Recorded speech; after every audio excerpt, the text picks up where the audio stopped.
नमस्कार दोस्तों, company book का चैप्टर 3 चल रहा था जिसके अंदर हम वित्तीय विवरणों का विश्लेषण पढ़ रहे थे। जिसके अंदर हमने पहला टॉपिक पढ़ा था कंपैरेटिव फाइनेंशियल स्टेटमेंट। अब पढ़ रहे हैं हम कॉमन साइज फाइनेंशियल स्टेटमेंट।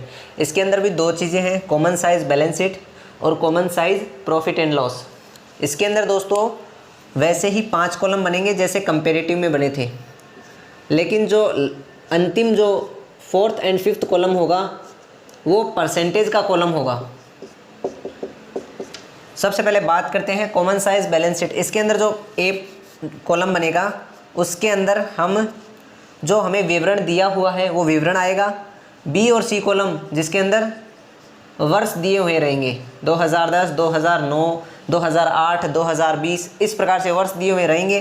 तो कॉमन साइज बैलेंस शीट में सबसे पहले हम जितनी भी एसेट्स हैं वो सारी एसेट्स लिख लेंगे और उनका टोटल कर देंगे, और ठीक उसके नीचे जितनी भी लाइबिलिटीज़ रहेंगी उन लाइबिलिटीज़ का टोटल कर देंगे और उनको लिख लेंगे। इसी प्रकार उनके जो अमाउंट हैं उनका टोटल कर देंगे और लाइबिलिटीज़ की अमाउंट है उनका टोटल कर देंगे। ये 3 कॉलम बन जाएंगे। उसके बाद में जो डी कॉलम है, यानी कि जो चौथा कॉलम है, वो बी कॉलम का बनेगा, और जो 5वां कॉलम है वो तीसरे कॉलम का बनेगा। यानी कि जो ये 4th कॉलम है वो 2nd कॉलम से निकलेगा। यानी कि यहाँ पर जो अमाउंट है वो बटे टोटल अमाउंट, जितनी भी जो एसेट्स है उसका अमाउंट और टोटल एसेट्स का अमाउंट, उसमें इसका डिवाइड करके मल्टीप्लाई करेंगे 100 से, तो उसका जो वर्ष दिया हुआ है 2009, तो उसका परसेंटेज निकल जाएगा। इस प्रकार से ये कॉलम बनेगा। और इसी प्रकार से ये 5th वाला कॉलम है वो 3rd वाले कॉलम से बनेगा। इसी प्रकार से common size profit and loss बनेगा, जिसके अंदर हमें आधार नेट सेल्स को लेके चलना है। आइए आपको एग्जाम्पल के माध्यम से समझाते हैं। निम्न सूचनाओं से समानाकार चिट्ठा बनाइए। फिक्स एसेट्स दिया हुआ है, investment, current assets, equity share capital, preference share, reserve, surplus, secure, unsecure loan, current liability, provision. 2009 की अमाउंट दे रखी है, 2010 की अमाउंट दे रखी है। आइए कॉमन साइज बैलेंस शीट बनाते हैं। तो दोस्तों सबसे पहले हम हल देखेंगे, कॉमन साइज बैलेंस शीट लिखेंगे ऊपर ही ऊपर।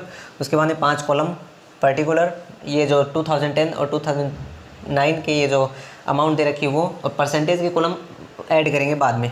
सबसे पहले जितनी भी आपके पास एसेट्स है वो एसेट्स लिख लेंगे। एसेट्स हमारे पास 3 है, fix assets, investment, current assets. उनकी अमाउंट लिख लेंगे और उनका टोटल कर देंगे। उसके बाद में जितनी भी लाइबिलिटी है वो लिख लेंगे, उनका टोटल कर देंगे। अब हम पहला परसेंटेज का कॉलम देखेंगे। ये जो 12 लाख है 2009 में जो एसेट्स है उसका 12 लाख बटे उसका टोटल जो एसेट्स है टोटल, उसमें उसका डिवाइड करेंगे। 12 लाख बटे 20 लाख मल्टीप्लाई 100, तो आएगा 60%। उसके बाद में 2 लाख बटे 20 लाख इंटू 100 10%। 6 लाख बटे 20 लाख इंटू 100 30। इसी प्रकार से 2010 के हो जाएंगे, तो इसके हिसाब से ये कॉलम बन जाएगा 5वां, और इसके हिसाब से ये 4th नंबर का कॉलम बन जाएगा। और इसी प्रकार से लाइबिलिटी का कॉलम चेंज होकर परसेंटेज के कॉलम में आ जाएगा। कॉमन साइज बैलेंस शीट में 2 कॉलम जो ऐड होते हैं वो केवल परसेंटेज के कॉलम ऐड होते हैं। तो अब बात करते हैं common size profit and loss account की। निम्नलिखित सूचनाओं से समानाकार लाभ हानि खाता बनाइए। Sales return, gross profit, office and administration expenses, selling and distribution expenses, non operating income, non operating expenses, tax rate, और उनके परसेंटेज दे रखे हैं। आपको कॉमन साइज इनकम स्टेटमेंट बनाना है। इस एग्जाम्पल में हम देखेंगे, सबसे पहले ऊपर लिखेंगे common size profit and loss account. वही 5 कॉलम बनेंगे। पर्टिकुलर में जो आपको दिया हुआ है एग्जाम्पल में उसके आधार पर हम लिखेंगे। सेल्स है, उसके अंदर से रिटर्न घटा देंगे, नेट सेल्स आ जाएगा। कॉस्ट ऑफ गुड्स सोल्ड है, उसको घटाएंगे तो ग्रॉस प्रॉफिट आ जाएगा। ऑपरेटिंग जो एक्सपेंसेस है वो office and administration, selling, distribution का जोड़ दिया तो 16,000, 21,102। इसको ऑपरेटिंग एक्सपेंसेस को ग्रॉस प्रॉफिट में से घटाएंगे तो ऑपरेटिंग इनकम आ जाएगी। इसके अंदर नॉन ऑपरेटिंग इनकम जोड़ देंगे, नॉन ऑपरेटिंग एक्सपेंसेस घटा देंगे, नेट इनकम बिफोर टैक्स आ जाएगा। उसके अंदर हम टैक्स घटा देंगे तो नेट इनकम आफ्टर टैक्स आ जाएगा। तो ये घटा बढ़ा कर लिख दिया। उसके आधार पर अब 2009 और 2010 के परसेंटेज निकालेंगे नेट सेल्स को आधार मान के, यानी कि 2 लाख और 2,20,000 को हम बेस मानेंगे। तो 2 लाख 2,000 बटे 2 लाख इंटू 100 101%, 2,000 बटे 2 लाख इंटू 100 1%, 2 लाख बटे 2 लाख इंटू 100 100%, 1,40,000 बटे 2 लाख इंटू 100 70%, 60,000 बटे 2 लाख इंटू 100 30%, 16,000 बटे 2 लाख इंटू 100 8%। इस प्रकार से 2009 का परसेंटेज फाइंड हो जाएगा। 2010 के लिए आपको 2,20,000 यानी नेट सेल्स 2,20,000 है, इसको आपको बेस मानना है। इसके आधार पर हम 2010 के परसेंटेज निकाल लेंगे। तो इस प्रकार से ये common size profit and loss है।